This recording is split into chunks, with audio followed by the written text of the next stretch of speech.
See, nowadays, the world we're working in is so busy, it's so active, that we don't have time to think about stuff.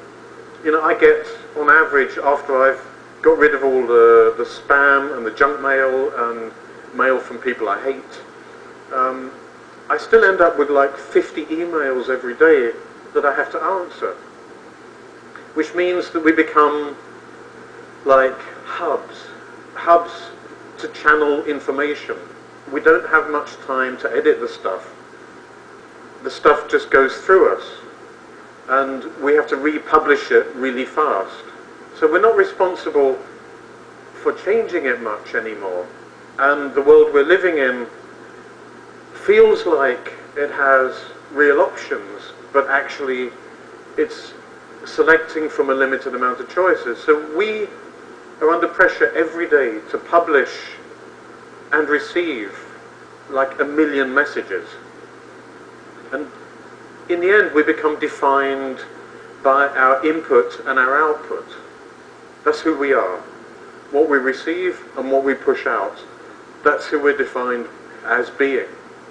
So an email arrives, and you don't respond to it straight away, and then within 10 minutes, you've got another email saying, why haven't you responded to your email from earlier, and so on. So we're expected to be these kind of performing communicators, which means that we don't have time to develop ideas. The computer never gets switched off. It's a 24-hour world, and we're getting emails from Japan that's 8 hours ahead of London at the same time as they're going to bed in Los Angeles, which is 8 hours behind London. So it's a 24-hour space, so you can be there lost in translation, literally.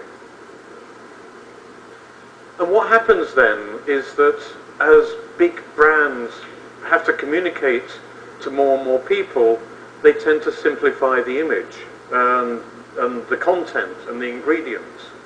So you have the same brands working in different territories, using the same codes. So everything becomes squashed.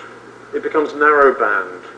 In order to successfully communicate to millions and billions of people, you have to make the message much simpler. So you walk into a record store, and most of the music shares the same kind of codes.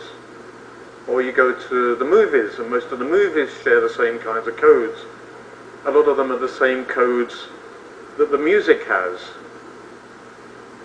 You read books, and books, bestsellers, are using similar kinds of codes, and there's architecture which looks the same wherever you go in the world. And you can go to a hotel in Singapore, and I've woken up in a hotel in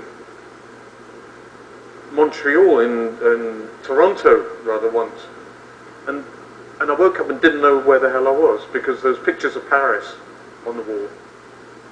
I couldn't remember where the flight had come from. And I remember seeing the pictures of Paris, and I'd seen them the month before, the same pictures in a hotel in Singapore. So all of this stuff is interchangeable, and we're losing this special, unique stuff. And the special, unique stuff is all about risk. It's all about giving ourselves permission to try something new. It's about giving ourselves permission to tear up the plans and to break the rules. We're